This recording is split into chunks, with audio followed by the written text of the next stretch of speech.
Amazing. Okay, welcome. Welcome, everybody. Let us get started. So first, I'm going to share with you, first, I'm going to close all of my extra tabs, which are completely unnecessary, and share with you right now a source sheet. Now, this source sheet, just like I shared with you last time, was a sort of like an outline. It has most of the content that we're going to cover, but in bite size. And there's also a link to the sheet from last time, which is, I'm going to put in the chat, which also has a recording as well from last time. And if it was too fast, then you can do it on half speed. But I do intentionally want to go slower with us today. It's very important. So there's the link. Hello, Jerry. Welcome, Jerry. Welcome back. So let us get started. We're going to skip right now the introductions. I know, first of all, because we did some introductions last time. Hello. We did some introductions last time, so we're not going to do it this time. So let's just dive right into the content, because your time is very valuable. So last time we saw how to navigate Sefaria. Right, we did a lot, but this time we're going to explore more how Sefaria can serve our pedagogical needs, including empowering our learners. How can we think critically to marry pedagogy and the tools on Sefaria that we're already using? And how can we make intentional choices about how we teach and present text to our students and congregants? So before, there you are, Shel. Before actually doing that on Sefaria, I want to ask you, first of all, who are your students? What context are you finding yourselves as educators in, whether now or in the future? Whether you're a chazan, whether you're going to be a rabbi, whether you're going to be both, just shout it out or put in the chat whatever is easier and more efficient for our time together, since it's so valuable and special. Who are your students? Where are you teaching? So far, adults. And where are these adults? So great that there's so much adult learning. Many adults, some kids. Great. And so for Cheryl and Laura, you can put in the chat also if you want, adults and kids. Where are you doing this teaching? I'll actually share that my rabbi, unfortunately, is out with COVID this week, and I'm actually on this weekend. Okay. So I don't actually know. So I just kind of found out the other day that I should say something on Mishpatim this weekend. So it may be great to have something even small that I can do, but I will have a congregation of people that know but don't know things, they're different levels, but I think so anyway, I'd say it's a conservative / reform congregation, as far as learning and knowledge. So anyway, something on Mishpatim and adults this weekend, definitely. Great. So I'm hearing Parsha, adult learning, kids learning, Hillels, college students, adults in the community. Okay. And also, Laura, you mentioned Zoom versus Shul, which is a very important distinction, right? In-person versus virtual. Absolutely. I'm going to be in person this weekend, and I do Zoom teaching, and I also teach at the religious school. I teach kids as well. So religious school age also. Great. But yeah, in person for now. Great. And also we might make a distinction between Shabbat learning and weekday learning. Not every congregation is a little bit different, but there are different congregations. Everyone has different needs, different observances, midlife and beyond, right? So, and especially if we're in the beyond category, there might be a bit more sort of taking people along with us rather than expecting them to interact directly with technology. That's something to think about. Great. This is helpful for me to know. And I want us to keep this in mind as we're doing our session today. So source sheets, let's talk about source sheets for just a couple minutes here. Do you all whether it's on Sefaria or on a Google Doc or Word doc, does this word, to me, the word source sheet didn't mean anything until I got to college and started meeting Orthodox students. I grew up Jewish my whole life. I went to Jewish day school, I went to Ramah, worked at Ramah, went on a gap year program, but then I had never heard of this word source sheet. So does this word source sheet mean anything to you? And if it does, do you find yourself making source sheets in any sort of capacity? Just shout it out or throw it in the chat, whatever is easiest and quickest. I'm seeing some nods. Yeah, I mean, I use source sheets all the time. I use it for Torah study. I use it. What's a source sheet? What's a source sheet? How would you define it? I mean, I used it 100 years ago as your USY leader, doing educational doing education for kinusim or or encampment or stuff like that. So Mhm. I've been using a source sheet of kinds of types for many, many years. It's Mhm. how I do it, and you have perfected it, and I need to know how to do it better because Okay. So we're gonna talk a little bit about that, and also maybe even sort of question the assumption of source sheets, which is not to say we should not be making them. Again, it depends who our audience is, what's the context. But I do think sometimes, even on Sefaria and otherwise, sometimes we do get we are stuck on this idea of source sheets. We have to teach from a source sheet. For those of us who are not in the habit of making source sheets, a lot of times that means like one piece of paper or a few pieces of paper with a bunch of text, one after the other, and we're sort of going through them, sometimes as a lecture and sometimes as a more interactive exercise. So we're going to sort of talk about the history of it very briefly and to maybe question, just like tradition and change, right? What happens when things change, right?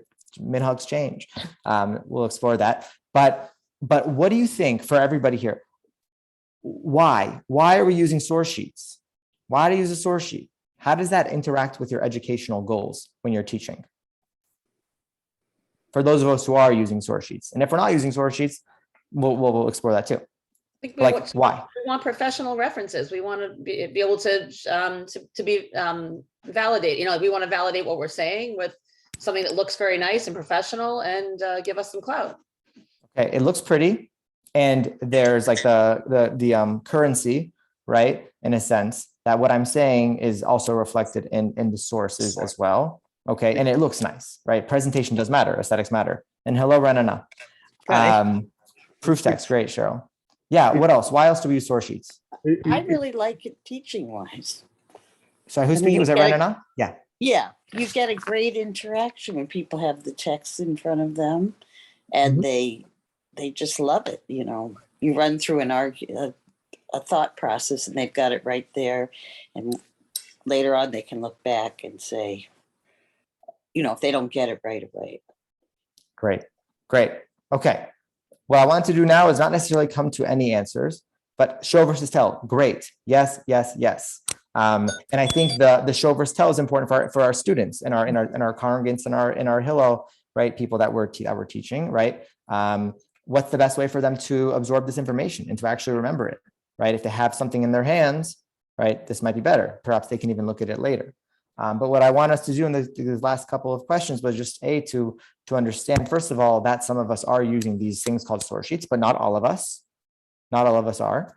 And we might. And so actually before going on, Lori, when you said you don't use source sheets, so what does teaching look like then?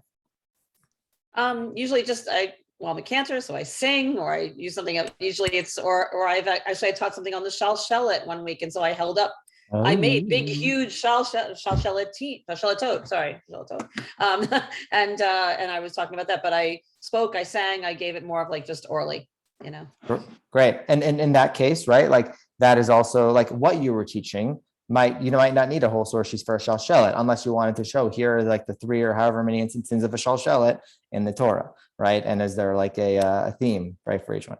So what I want us to do is not necessarily come to any conclusions about like source sheets, but actually just to realize that we are using them and to actually think of like why, and thinking about what are our educational goals, right, as educators, right, and as Jewish teachers, as Jewish educators, and when does a source sheet make sense?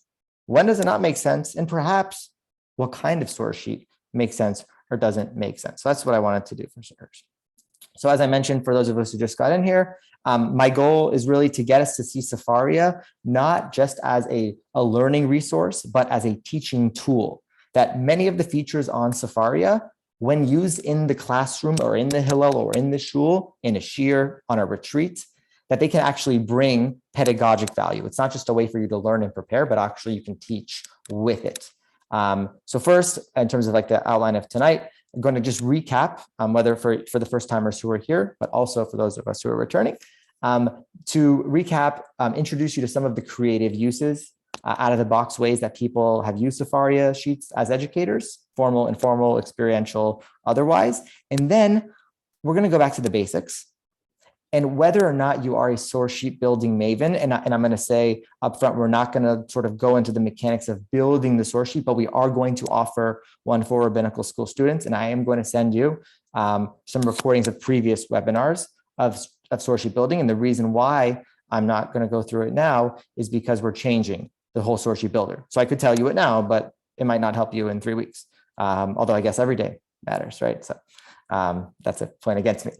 But we're going to go back to the basics. And even if you're not like, really amazing yet at building source sheets, and if you are amazing, I want to demonstrate that how teaching on Sefaria, be it from a sheet itself or without a sheet, you don't even need a source sheet, that can create a learning experience that printed sheets by themselves or a Google Doc or a Microsoft Word doc may not be able to. So that's the outline. First of all, I just want to sort of review what we did very briefly, and then go into how all of the different tools on Sefaria are not just learning tools, but actually teaching tools as well. How does that sound? Sound okay? Okay. So I'm going to share my screen with you here.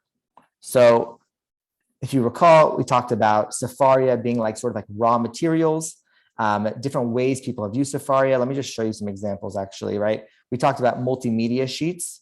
So actually these are all, by the way, these are different source sheets. So actually this is one example of a multimedia sheet. This is the sheet from yesterday, from what was it, Monday, right? Where there's actually a video here. It's a YouTube video embedded. We talked about multimedia sheets, right? Here are some examples of Pirkei Avot in the image, right? Someone made a series of sheets here, right? Actually a professional photographer, Sion Ozeri, where he has a picture and then he has teaching about Pirkei Avot and some guiding questions. Right, this is one separate sheet, right? Questions, right? Reflections, and you can see even some images here at the bottom as well. So that's like an example of a multimedia sheet, right? When in general, when we're doing education, texts don't always mean things. Doesn't always speak to people. So it's important to use different modalities, we might call it. Multimedia sheets, we talked about, for example, we talked about interlinked sheets. So you can actually make sort of scavenger hunts, like one sheet that links to another sheet, that links to another sheet. And that can, generate some sort of self-guided learning. We talked about collaborative sheets where anybody can add to it. So for example, here, this particular sheet was actually open for editing for anybody. So you can see here added by Zoe Jick. Zoe Jick added this text about Tu B'Shvat to this sheet, right? Jeremy Borovitz added this sheet, added this source, right? So we added another one, Michael Lapidus, he's a rabbi, another rabbi, Rabbi Anna Bonheim added a sheet, added a source here. So you can see that there are collaborative sheets, right? If you're in a community and you wanted people to collect their favorite Tikkun Olam sources or their favorite sources about Talmud or any sort of thing, then you could actually have everybody add to a particular sheet. So that's like a collaborative sheet. You could use sheets to write and disseminate Divrei Torah. We have a whole thing here for examples, sermons on Sefaria. This was 2020 during high holidays, and we collected all these Divrei Torah, right? With many people put just the text themselves on here, as you can see here, right? Just like an essay, right? Some people actually added, right? They put their actual sort of sermon here, they video recorded it and put it here, as well as like the sources that they cited. And they even put in the text that they're reading. So it's like a whole experience here, right? And you could do this every week if you wanted to. And it's not like you have to, and you could write so you can write your sermons on Sefaria. So like that's a cool thing folks could do on Sefaria. Couple other things that we talked about, collections. You can create collections of sheets together for ongoing learning. We talked about topics and how you can search for any topic. And then also creating your own rabbinic presence, your own rabbinic personality, or your own cantorial personality. I should edit that here, right? Your own cantorial personality or presence, right? If you want to put your own, yourself doing a nusach or your favorite nigunim, whatever it is, with a text perhaps associated with it, what that means to you. There's a lot you can do there. So that's a brief sort of recap of some of the creative uses beyond simply seeing Sefaria as a library or as a sheet builder, just like to make, source sheets, but actually these sheets that come alive.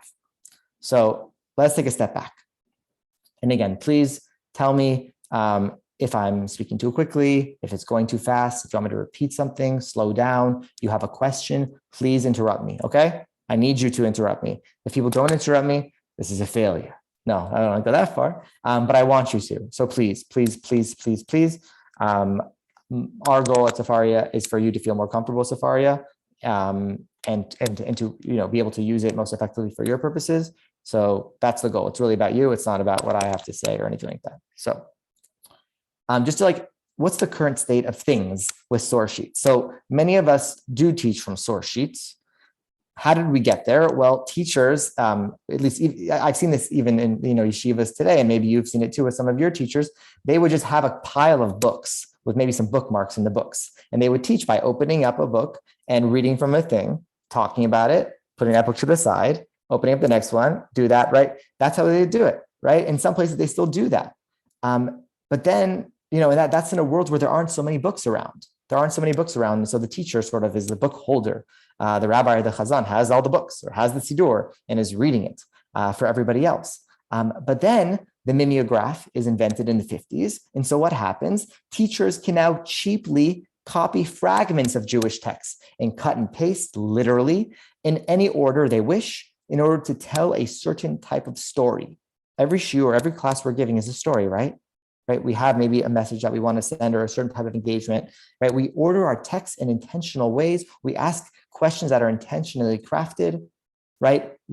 So we can tell a story. And then people would copy and paste that, copy it, photocopy it, and then give it to the students. I know some teachers who still do this. They'll have their students, oh, please go select me, from this line to that line of that Gemara, and this Rambam, and this, Sfat Emet, and, just from this word to that word. And then, so what they would do is they make a copy of this Gemara, then they would literally cut the copy out, and then a copy of this Rambam and cut it out, and then put it on a page like this and photocopy it, right? So honestly, I kind of prefer that. I feel like I can see the text in front of me without having the book. But that was sort of I would say what was probably fairly common until 20 years ago even, perhaps even 15, I don't know. I have been learning for my whole life. I've sort of came to it later in life, as I know some of us have. Some of us are second career rabbis and chazanim here. So now we have a situation where not only are books available to everybody and we have photocopies, but now we have a situation where the texts are all linked together. They're all digitized. So now we all have it at the palm of our hands. And teachers and students can make source sheets with just a few clicks on Sefaria. And this has been a great development. And I want to say that there are two challenges, that there's still challenges with this situation of source sheets. And I'm trying to do this by way of introduction. So at Sefaria, we want our source sheet builder to support the best possible teaching experience for the settings that you have planned. Whether you use Sefaria's sheet builder as the teaching tool itself, or you use it to jump off and create a sheet or a document on Google Docs or Microsoft Word, and then to further tailor it, it's worth thinking about the pros and the cons of each, right? Where and how you are creating the source sheet. If you're in a community that doesn't use technology when learning, whether it's because it's Shabbat or just because technology is distracting, right? And I'd rather my learning environment sort of just be present with humans and, texts, but not, glitching on our phones where we can easily get distracted, or our laptops, right? If that's the type of community I'm in, or the type of learning setting I'm in, then maybe Sefaria is not our best friend in that moment as we're teaching, maybe to prepare, yes. But as we're teaching, maybe Sefaria doesn't belong there. That's okay. Or maybe we're teaching virtually. And in that case, Sefaria's tools can bring a lot of value to many situations, even if it's not perfect for each and every one, whether you're teaching from a sheet or from the library itself. So for example, let's say I'm teaching Parsha, and I want to introduce them to a few different commentaries on that Parsha, right? In that case, it's probably helpful to use Sefaria, right? And either to teach from the library or from a source sheet where you can actually click a verse and go into the different commentaries and show them how to do that. And we're going to see that later, how that's a pedagogical choice. Or perhaps you're teaching a halacha class, or you're in halacha class, or you're just trying to show them how the heck we got to candle lighting from, Shamor v'Zachor. It's really hard to do that in books, to sort of just take them on a journey from this source to that source, from Chumash, right, to maybe a Midrash Halacha, from the Midrash Halacha to the Gemara where it appears, right, and then from the, then go to the Shulchan Aruch or the Rambam. It's hard to show people that. But if you're virtual, or if you're willing to have, these types of technologies in your learning environment, you can actually show them panel by panel how it's all building. And if you've used Sefaria enough, you've seen how that's doable.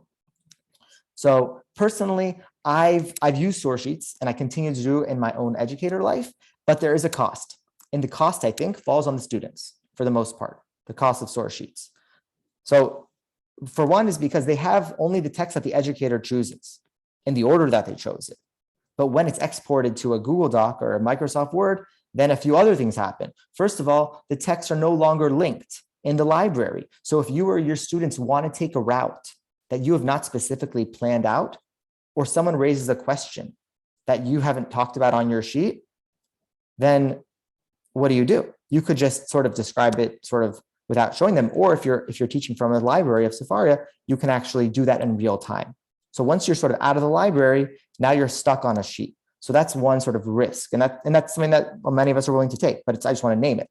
Another is that if you're sharing your source sheet with your learners, you can no longer offer multiple translations, right? You all know every translation is interpretation, and you probably all have your preferred translations and your preferred not translations, right? So when I'm an educator and I'm choosing a translation, that's a pedagogical choice. But maybe I want to give my students or my congregants access to multiple translations.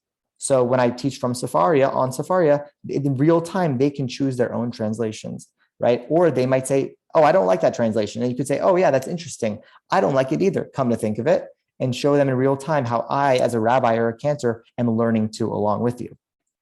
And then third, if learners want to know more about a text, like what is this text that you're showing me? What is Shabbat 88a? Or this author, without interrupting the class, it's a little bit difficult to find. They could Google it, but if you're on Sefaria, they can just click a button and it'll just show them exactly who that person is. And they don't have to interrupt the class. They don't have to feel bad, and they just learn something. So a few of these can be mitigated by using a source sheet on Sefaria. But even so, even if you're in a source sheet, and then with this, we're gonna dive in. Even on a source sheet, the texts are floating, right? They're just there. They're flat. They're not alive. Like, what is Bartanura on Sanhedrin for most people who aren't studying in rabbinical school or Cantorial school like you are, right? Like, they're just a bunch of names on a piece of paper. And for many of our audiences, certainly the ones that I teach, a lot of terms are just not familiar. And so what does it mean to have just a bunch of names and text? If my goal is for them to just know that this particular piece of wisdom is Jewish, then maybe it doesn't matter who said it because it's Jewish. It's there. It's Hebrew, it's Aramaic, it's Jewish. But it flattens the learning experience, I think. And it's harder to see the text in conversation with one another when it's all just sort of linear like that. As educators, having to open up a new text that you haven't put on the source sheet may feel like a deviation from your lesson plan, right? If you're in a source sheet, now all of a sudden I have to go off the source sheet, it might feel like a deviation, right? I thought I prepared so much. Now I'm somewhere where I wasn't planning on being. Now I feel like a little stressed. That can happen. And then thirdly, and with this, let's get started. And I hope this is helpful for you in thinking like really critically how like this thing of source sheets is not a simple matter, right? It's actually, there are many benefits to source sheets and also the risks that we take as educators, and that's okay. And this is, I think, the one that I struggle with the most. And that is making source sheets too long. There's a tendency that I have, and if anybody doesn't have it here, please teach me the ways. There's a tendency to put too many sources on a sheet because we're afraid. We're afraid that we're gonna have too much extra time at the end. We're afraid that I found so many amazing sources and to cut one of them out. I mean, come on, I can't decide. It's not like a 3-course meal where you can decide which appetite. It's like it's all equal. It's all amazing. So some of us feel it's better to be safe and have more text on a sheet than sorry, and then have time on the clock remaining.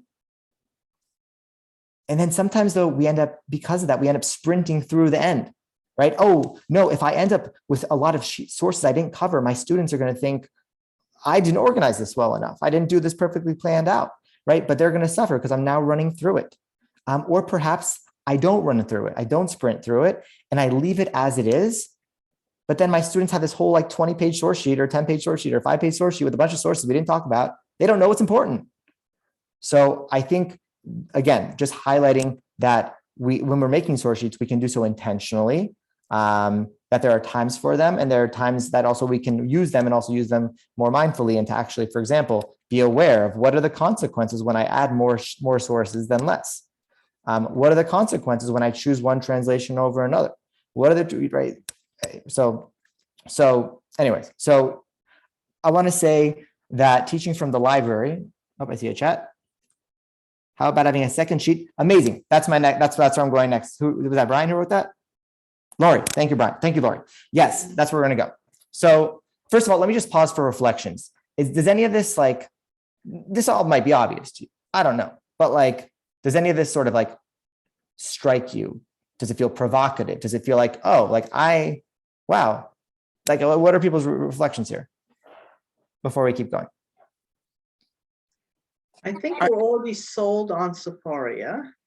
And I think that we can see the benefit of links and other things. I think that for me, I am concerned about distraction. And I'm the kind of person that, I'm taking gazillion notes. So I like a piece of paper generally to write on and to underline and circle and all of that. So I don't know if that's a tool that you have on Sefaria as well. And also, it is very true what you're talking about, text as living and clickable, and all of us in Rabbinical and Cantorial school go down rabbit holes. We find a text that we like, we start doing research, we find another one, we find a person we never heard of, we start doing research on that. So my concern is that,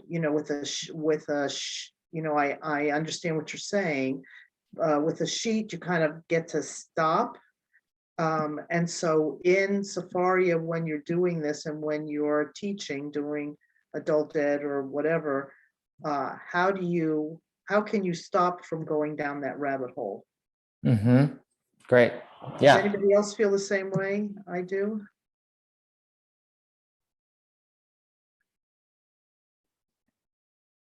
I mean, I don't, other people aren't speaking, so I'll share. Yeah, I certainly feel that. And especially for Torah nerds like us, like we sometimes want to go down that rabbit hole. And yeah, we have to sort of know, like, when is this a rabbit hole and when is this actually, like, we're going to hit gold here. And also thinking about, like, what does it mean for me to tell my students, I don't know, let's go figure it out. Like, that is profound. And I think to model sort of what it means to be a learner for our students, or our congregants, can also be very powerful. But of course, you have to have the discipline to know when's the time and when's not, and sort of letting is someone else taking you there, or are you taking your students there with you? Because sometimes there might be like one student who, as we all know, that happens sometimes. Yeah, a couple other thoughts, and then let's keep moving.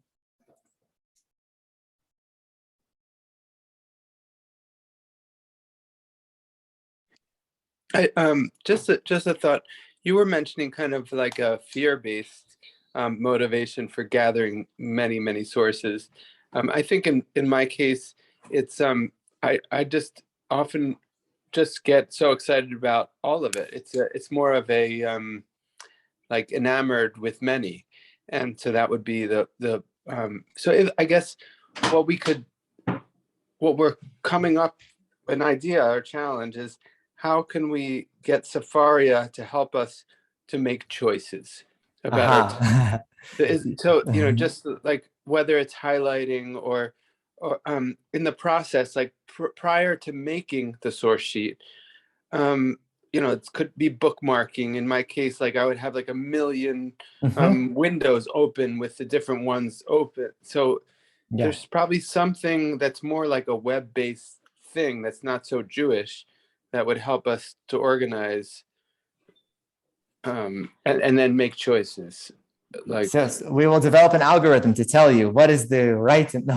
Yes, I think you are right that when there is so much access, and then you come and everything, there's a lot of access, there's a lot of text. And like the Torah is beautiful. Many of the commentaries are beautiful. And how do you choose? There are so many options of gorgeous text. Yes. How do we help you choose? That's an interesting question. I don't have an answer, but just a very practical note to your question. What happens for all text you can bookmark? You can bookmark any text.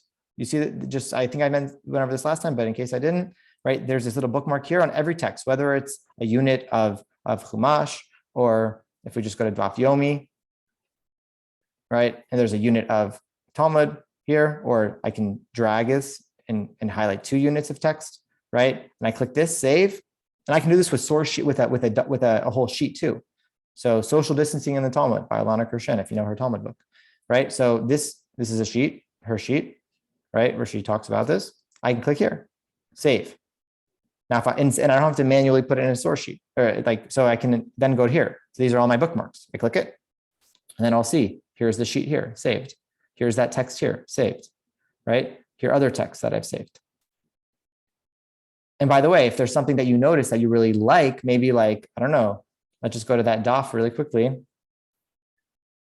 right? If I just see here, I like this text. I don't even know what it says, but let's just say I really like this text. We'll put in bilingual for now. I really like this text. I can go to notes and write, OMG, I really like this text. Whatever. It makes me think of zebras. Add note. For any text, you can do this. You can add a note. Now let's look what happens, by the way.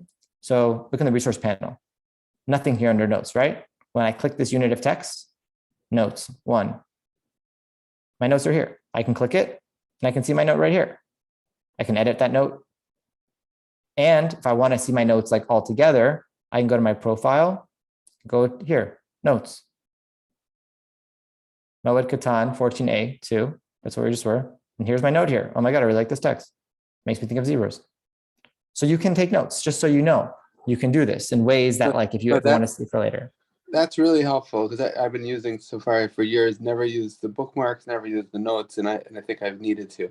I just had one other realization that, like, when we're studying Talmud, there are very often fragments of quotes from Tanakh, and are those fragments, or those quotes, are they linked to? I don't know that they're actually linked, like, to the Psalms. If there's a quote from Psalms, or there's a quote from Eov, or the quote from Bereshit, are the links actually there? From Bereshit to where? No, like, I'm studying Gemara, Talmud. Yeah. The links are there. The links should be there. Yeah. So, like, look here. Whenever it'll cite a verse, just look here. I find a verse here. There's aren't like a lot of verses cited here. Here we go. Deuteronomy 16:4. Here. And then you can click it. Right. Tanakh. Deuteronomy 16:4. So if you ever want to see a verse in context, right? For example, like, how are the rabbis of the Talmud using this text? You can either go into the sidebar like this, or you can just click here, Deuteronomy 16:4, and it opens it up. So to your question, I think it was Cheryl who asked about categorizing. Right now, you cannot categorize, but you can create collections of sheets. So if you can look here, like joy, gift, scrolls, and more, the many customs of Purim. So these are all other people's sheets that I made a collection of about this particular topic. Josh, David, another David, Emily, right? Jessica, right? These are all different sheets that I've put together. So that's not helpful for a specific text, but it can be helpful. You can add every source that you're seeing to a specific sheet. Maybe that sheet is like your repository. Okay, oopsies, I think I just lost it. Hold on, let me go back. So I want us to explore, again, as I mentioned, let's open it up, more about the tools that we have on Sefaria and how, when teaching on Sefaria, you're actually making an active choice. So, and again, please interrupt me at any time. Okay, so what are the different ways? So first of all, I can't remember who wrote it. Was it Lori, about adding your own sheet that other people are, like, sort of for your own eyes? Yes, that is one way to do it, right? You can create a sheet, right? Or a document, right? A sheet that has sort of like your own sort of teacher copy, or your rabbi or cantor copy, or whatever it is, your copy that is just for your eyes only. And that's, it's like a conductor or a band has their set list, right? So this could be like your set list, right? And that could have your guiding questions, right? I actually meant the extra things that you don't know if you'll get time to teach. I meant like to have like a Oh, few separate things. yeah. And have a second one, that way you don't give it out, but now we have time and here's another sheet. Oh my, yeah, You know? totally. I mean, you don't want to, like, if you find a gem, just because you can't put it in your pocket doesn't fit and doesn't mean you should leave it behind, right? I mean, Right. Right, You know, but this like, is no. cool too, but conductor notes are great too. Having your conductor notes can be great. I want to show an example of a sheet, another sheet, which is not actually all the text together, but hyperlinks. So let's say I want to explore like different narratives of creation or the parallels to Bereshit, Aleph, creation stories in the Torah. Just like, so I just made this as an example. So you have the world, Noah and the flood, the Mishkan, our tabernacle. So here, I'm not actually including Bereshit Aleph or Bereshit Chet, right? Or Shemot here. I'm actually not including the text in the document itself, but I can click a hyperlink and then it will open up the text here, right? Or click a hyperlink here, right? Let me exit out of here, or click here. Oh, I didn't put a link in there, okay, or here, and then it opens up Shemot 39. Right. So that's another sort of model of the source sheet, which is not actually having the text there, but actually, and by the way, it keeps it much shorter too. It's a lot crisper. But instead, it'll open up the text. And then, of course, I can go into it and look at the commentaries, et cetera, et cetera. I can do all the same things and even exit out and then go back. So that's one model of source sheet I wanted to show you. So first of all, there's sort of like the conductor notes, which is like everything I'm going to do, and I have it on my screen, but I'm not necessarily going to do it. And that can be in conjunction with this, which is a list of the texts themselves, hyperlinked, but not actually including the texts. And that allows, so that's sort of one option. Another option of a type of source sheet that you could make is just having them hyperlinked. So you have the familiarity of a source sheet and everything's on the screen, but you have direct access to all the text in full context without like snippets or like a really long document. Something to think about when teaching, again, as we mentioned, is translations, right? So do I want to teach? Like, I don't know how you decide, but like, first of all, not only like, do I want to use a translation? Like, do I want to give my text in Hebrew? Do I want to give them bilingual? Do I want to give them only in English? 9 times out of 10, when I'm teaching, I give everything in English, not because I don't want people to learn Hebrew, or not because I don't think knowing Hebrew is really helpful, if not necessary, but because I'm not going to teach people Hebrew in the next hour. And it's a choice that I make. And oftentimes I'll put like the sources at the very end in Hebrew, perhaps just to go back to for like the people who want to. But as I mentioned last time, right, if you go into the text here, right, you can decide, is it going to be in Hebrew? Is it going to be in English or bilingual? Like, this is a choice you can make. When you're teaching from the library itself, you can do that. Also, when you're teaching from a source sheet, if you have a source sheet, right? Well, in this case, it's not so helpful. Let's try, I don't know, offering kindness. No, this is not. So this one here, let's see. This particular sheet has some sources, and these are all in English, right? Or I could, on the spot, I can just on the spot, bilingual, or all in Hebrew if I wanted to, right? So if I were to do this in Google Docs or Microsoft Word, this would be much more difficult. So it's a choice you can make ahead of time, but you can also switch it up. Maybe you realize, oh, this audience is a lot more advanced than I thought, or a lot less advanced than I thought. And now on the spot, I can change it for people. And also, if I send people a source sheet, then they can change it too. They can also change it. They can decide, oh, I actually want to use this time to practice my Hebrew. Oh, I actually would prefer to have it in English or the Hebrew. So they can choose. You give learners the opportunity to choose. And that's part of what we're trying to do, is to empower our learners here. How do you decide how I'm going to get to a text, right? When I give people a source sheet, the texts are there for them, right? They don't have to know one thing from another. They can be total beginners, and that's great. But how I get to a text and how I demonstrate getting to a text can teach a lot. So, and again, it's a pedagogical choice, right? So one can arrive at a text by searching for them. Like, you know this, right? You know this. I could search just like that, right? That's fine. That's fine and well if I wanted to teach that way. Or I could do it by going manually through the library. Now, for those of us who care about efficiency, this is not going to be ideal for us, but maybe the point. But by the Jerry, is that a hand up, or is that just you're hanging out? Hanging out? You have a question, but you're on mute. Not a question, just hanging out. I'm thinking about something. Okay, keep thinking. When you've come to your thought, let us know. Yeah. But what happens when I actually demonstrate something? Let's think of Pirkei Avot. My mother's been going to shul for many years. She's going to be president of shul, Baruch Hashem. I don't know if she knows where Pirkei Avot is. I don't know if she'll be able to find Pirkei Avot on Sefaria. Like, what is Pirkei Avot? Well, you all know it's a Mishnah. I don't tell you, but the congregants and our Hillel students and everybody else might not know that. So if I'm just going to say in Pirkei Avot, I could say it's in the Mishnah. That's helpful for people. But what happens if I show them? If I say, we're going to look at Pirkei Avot 1:1 today, and I say, I'm going to the Mishnah, Pirkei Avot's in the Mishnah. We're going to go all the way at the bottom. And here, I mean, obviously, if we had done this beforehand, I would have, known exactly where it is, but it's after Horio before, right? So I can actually show them, here it is.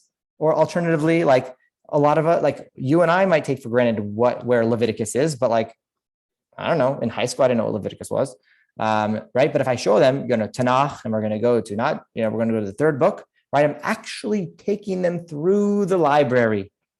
And again, not every audience is going to need this. But again, who is our audience? What do I want them to learn? Do I want them to feel like I know the Jewish library to some extent? Going through manually this way can do that, right? It can tell somebody where a book is, right? Or like Shabbat 88a. What the heck is that? Well, we're going to what is Shabbat 88a? Shabbat number, letter. I could go, text, right? We're going to go into the Talmud. We're going to go to Tractate Brachot or Tractate Shabbat, page 20b. And here we are. So again, this is just a way of demonstrating that how we get to a text can be educational. How we model getting to a text can be educational. Same can be said with Rashi, right? All that. Another way to arrive at a text, which is the interlinking way, right? So either on a source sheet, I could have, for example, let's go to the Parsha. I could have Elu Hamishpatim Asher Tasim Lifnehem. I could have this pasuk with Rashi listed underneath it, right? Like you would on a source sheet, text, commentary, other text. But I don't know if that really highlights the relationship between Rashi and Chumash. So what happens if instead of that, I actually can show them from the library, which I am now. I'm not on a source sheet. I click Ve'elo Mishpatim and I show them commentary. By the way, this is already one thing. Notice here, 150 comments on this one verse. There are 5 words in this pasuk in Hebrew. In English, I don't know, 10, fewer, really. Already, I'm teaching them something. 150 comments. This is not a simple verse. How could you have literally times, right? Many times, 5 times, 30 times, right? There's 30 comments for every letter, for every word basically here, right? This alone shows people how much commentary matters to the Jewish people, how this one verse can be totally, right? This might say, well, friends, there are 150 questions on, the 150 comments here, let's come up with at least 3 questions about this verse. There must be at least 3, right? Let's come with some answers. There must be at least 5. So I can show them commentary and I can then show them Rashi. But when I'm showing them Rashi here, they can also see that Ibn Ezra is here and Ramban.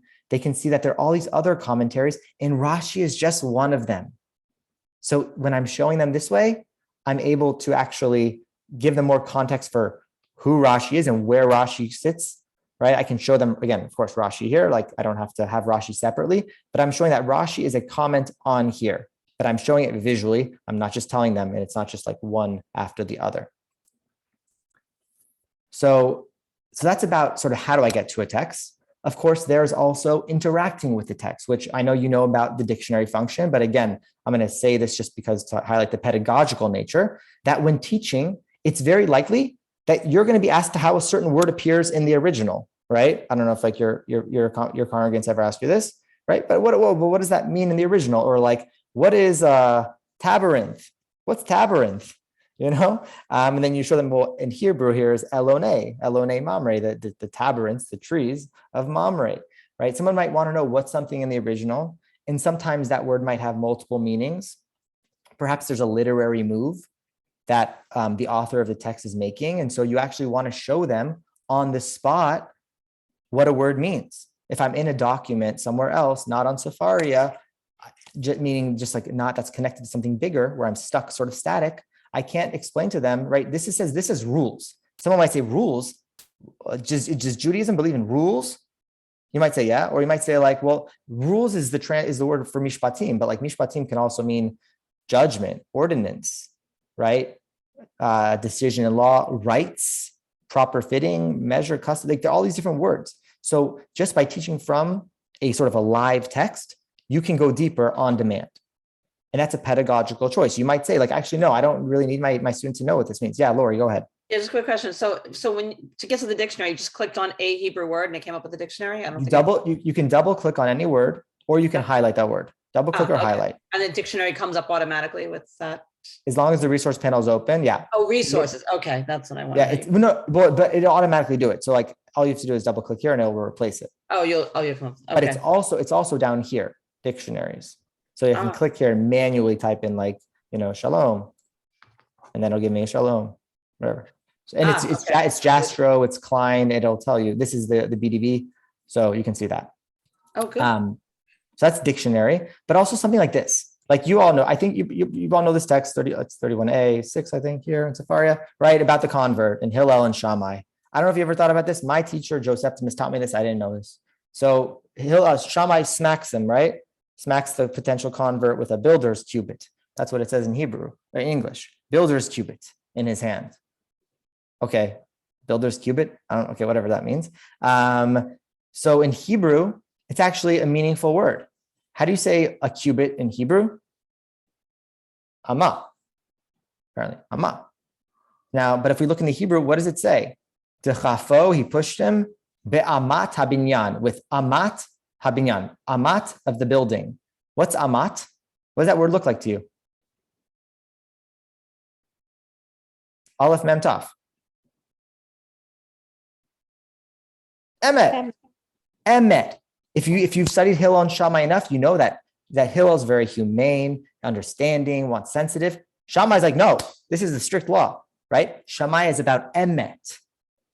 He's smacking him with truth in a way, right? Amat habinyan, that word is a literary word. It's not just a random word of like a builder's cubit. It's a cubit.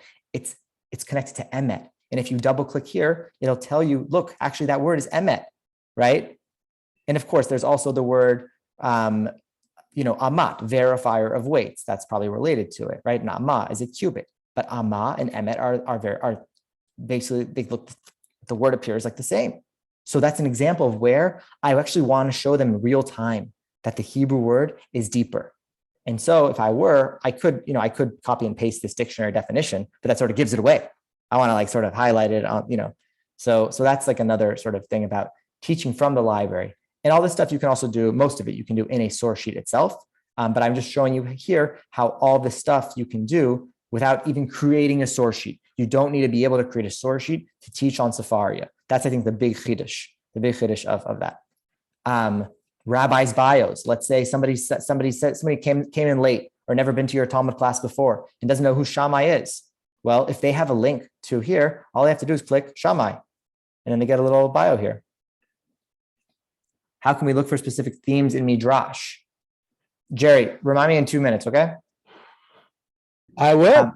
But here, just like you can look up a word on the spot. And again, if you give your students the links to these texts, they can do it themselves too while you're doing it and without interrupting necessarily. But of course, you also want them to feel like they can ask questions, and they should. But for like rabbis, all these names, when did they live? They might ask you a question. Rabbi, when did Shammai live? I'm like, well, I know it was about the time of Hillel, but like when did Hillel live? Well, I know Hillel was around 0. I mean, I could think about it, or I could just click and model for them. Oh, look here, 30 BCE to 20 CE, approximately, right? Or who was Rabbi Zera? Who was Rabbi Zera? And like, I might know, I might not know, but just by virtue of having this live here, I can just click on it and show the students, that I don't know something. That is good if I feel comfortable doing that. But even if I don't, I can show them, check it out. Here's what it says. So again, this is like modeling, I think, humility in a lot of ways, speaking of Hillel, but also modeling how on the spot learners can actually access, more information that you might have sort of prepared, or that you can follow the learner, not too far, but follow them to help them more deeply understand it. There's a lot one can do here. Let me pause there 2 minutes. You had mentioned, Jerry, you asked about themes in Midrash. I want to address that if I can. But before doing that, let me ask folks, first of all, did this feel like, do you feel does this sort of get you thinking about do I really even need a source sheet? Or does it feel like, oh, I could use source sheets differently? Like I could do the hyperlink situation, right? Like that other one that I showed you about creation, where I'm not actually creating like a long source sheet, but just here are the key texts. And like, for example, let me just show you, for example, if I go back to that sheet, it's like a creation parallels, right? In this case, I have 3 things here, but I don't need to include Bereshit, Aleph, and Rashi on one page. I could just go like this, and Rashi is here, right? We can learn the text and we can learn Rashi, and we don't even need to add it here. Now, I might say, well, I actually want my students to have a record of this, right? I want them to know Rashi. Good. And that's where I would say, great, send them your notes, send them your conductor notes if you feel comfortable. But again, it all depends on like what your goals are and what you want their outcomes to be. But just to show you that like you can have all of the texts in one line. It's almost like a midrash. It's almost like a midrash, or it is Torah, right? You have one word, but actually it's full of meaning, and you just can't see it at first glance. Let me pause there.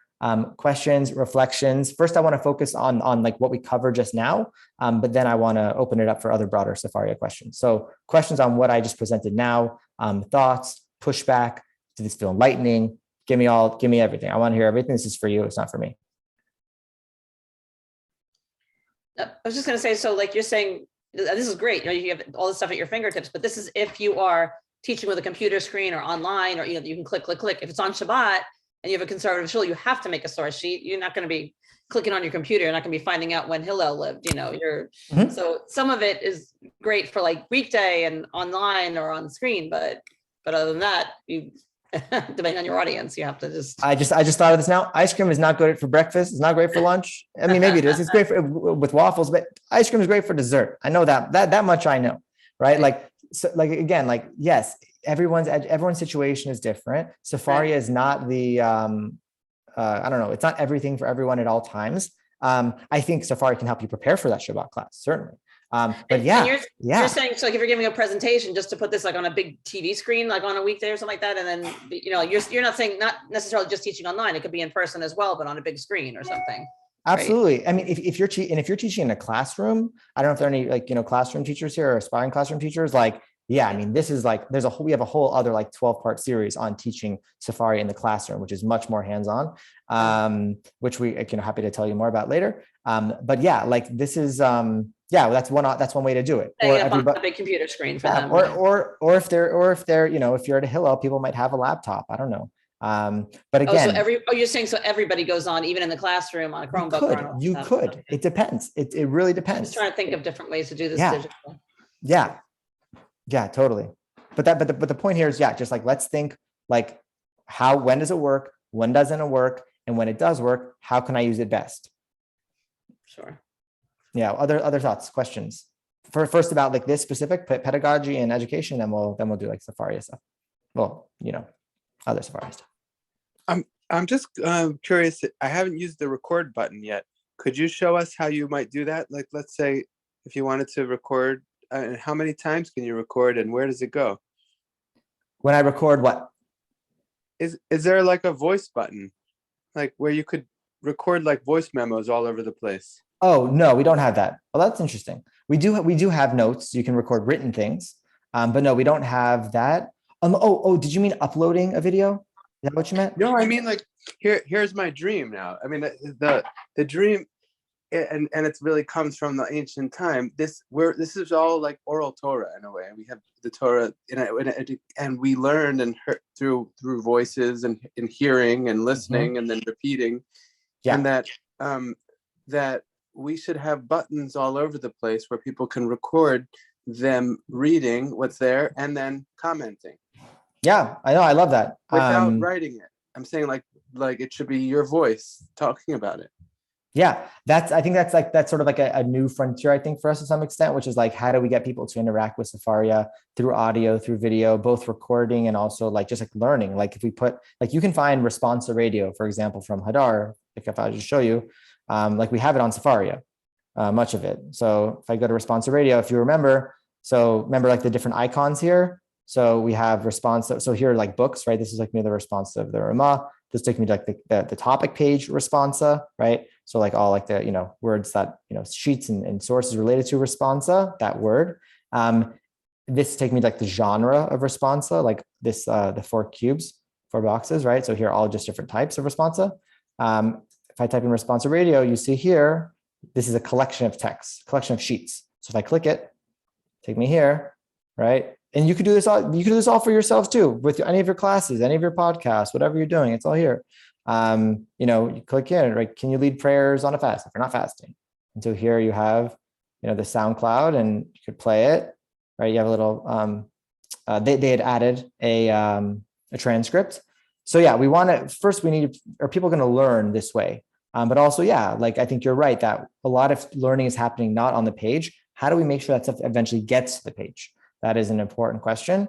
And I would say also that that's why it's really important that even if you don't teach from a source sheet, even if you are teaching on Shabbat and you're not using technology, that it's still, I think, a good idea to put this stuff on Sefaria, or certainly, somewhere, put it somewhere, at least for your grandchildren to look at. I don't know, right? That somewhere there's going to be a record of it somewhere, and that other people, other educators and learners can hopefully benefit from it. I think that's the challenge sometimes when people make really long source sheets without any explanations or any scaffolding, to use an educator term, that I come to this source sheet, but I'm like, I don't know what I'm supposed to do with this. It just looks like a lot of text. Like, where are the guiding questions? That tells me like what I'm supposed to be thinking about according to the person who made this. So, yeah. Thoughts, questions? Yeah, Lori, please go ahead. And also other Lori and Cheryl and Gail and Jerry, please. I'm going to actually leave, but I'm going to say goodnight. And thank you so much. Got to go teach a student. Thank you so much. It's been great. Of course. Thank you so much. Please. Thank you. Sure. Other questions, friends? Ideas, questions? Oh, Jerry, you had asked about Midrash, right? Yeah, I'd like to find out about Midrash. I'd also like to find out, say response on Kiddushin, finding different, different iterations of wedding ceremonies, modern, old, ancient, So first of all, I would say for some of the more modern stuff, I would say I think Sefaria might not be the best place to go for that. It might be like Ritual Well. Now I should say though that Ritual Well, we are actually connected to Ritual Well. So I'm not talking about that. I'm talking about halachic understandings of, so say different trends in Kiddushin, stuff like Britot HaZugiot and stuff like that, things like that. And then, regarding the Midrash, if I want to go on, say, a theme in Midrash, say love, or say Rachel, or anything within the Mishnah. So, okay, so let's take it. I'm sorry. Yeah, let's take it piece by piece. So for one, I'm doing this. I'm going along with you here. Okay, so like this is me just like trying to figure it out with you and all of us. So for me, I would think of, so first of all, it depends what our levels are, right? Because a lot of our response is mostly in Hebrew. If Hebrew is good, let's do it. But a lot of it is not. Also, like, so my first thought is like maybe like if I type in Kiddushin, right, in Hebrew, then, well, first of all, you notice what just happened there? What just happened?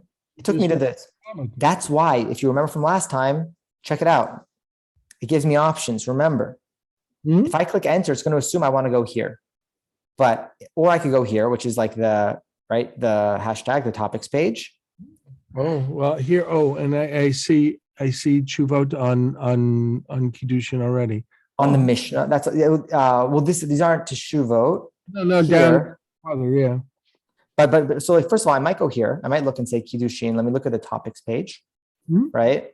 Although I'm not sure if that's going to help me so much. And I might go to filter and go to chronological, right? If I go to chronological, it's going to start with Jerusalem Talmud and then go, but eventually, well, this is not helpful actually, because there aren't so many things associated with it. I'm going to type in Kiddushin, and I'm not going to press enter because it's going to take me here. And I'm not going to go here because there's not enough information. And I'm not going to go here and here because these are commentaries on Gemara and Mishnah. I'm going to go to search for Kiddushin. It's like a keyword search. So I'm going to click it. Now I see Kiddushin. 20,000 results, 19,000, 20,000 here, 300 there. Next, if you remember from yesterday, let's narrow it down. Remember, we can narrow it down. So I can go to halacha, right? Maybe. If I want to go to see like where it appears in Mishnah Torah, Shulchan Aruch, etc. That's still a lot. Right. Where I can see responsa, and there's still a lot because Kiddushin is a big topic. But I can choose. Maybe there's a certain book, a certain thing that I want to do, right? So here are all these different responsa, right? But each one, there's like 4 here, there's 2 here, 18 here, 1 here, right? I can click here just for one text, right?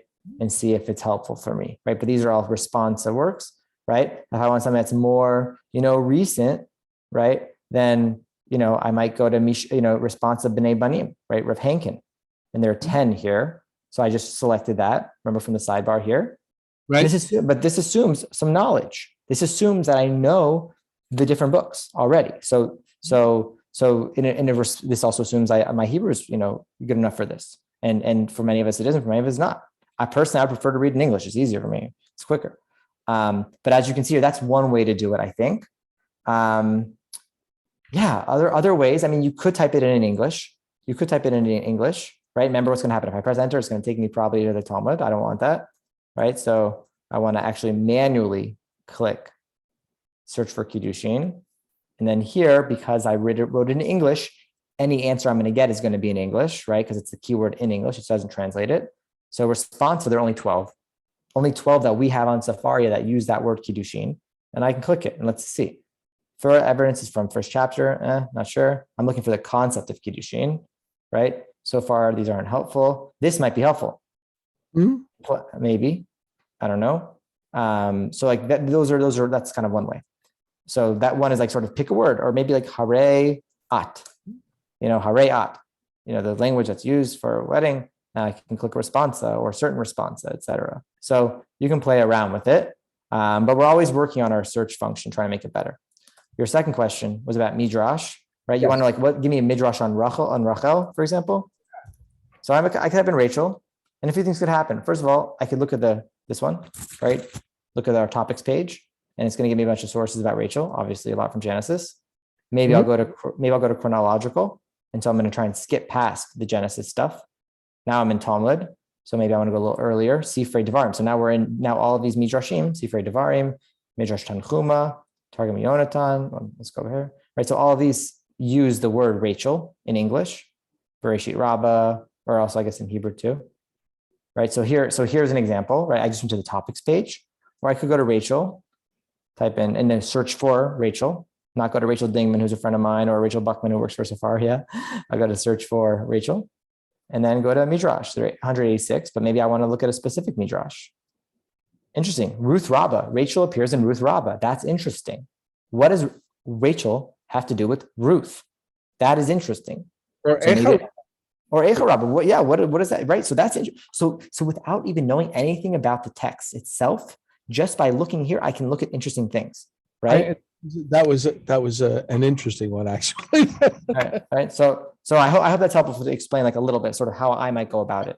That really, really helps a lot, actually. Great, amazing. Other folks, questions? Lori, did you have a question? Lori Simmons. No. Okay, Cheryl, go ahead. Yeah, no, I just was going to say, I have to run, but this was amazing and fascinating. And thank you so much for taking the time to share this amazing tool with us. And I look forward to exploring more. Thank you for being here. And we're going to hopefully have a follow-up where we actually show you the ins and outs of making a source sheet, whether or not you decide to show it to your people or how you decide to teach it. So stay tuned for that. And I would love to see you all there as well. Thank you, Cheryl. I'll stay tuned. Thank you. All right. And other folks, just before we wrap up for the evening. And as always, I'm available. Lauren@sefaria.org. I'm just going to put it here, just so you have it again. But Gail or Jerry or Lori or Brian, any last questions? Last for this evening, not forever. No, thank you so much. Of course, thank you, Lori. It's been wonderful, and I hope you got my emails, and I gave you some good challenges. You sent it to me now? I haven't checked my email since we've been together. I sent the other day. Did you get the list of a couple request things? I don't know. Maybe it didn't come. Was it in the feedback form or something different? Oh no, I sent you. I emailed you separately. Good night, all.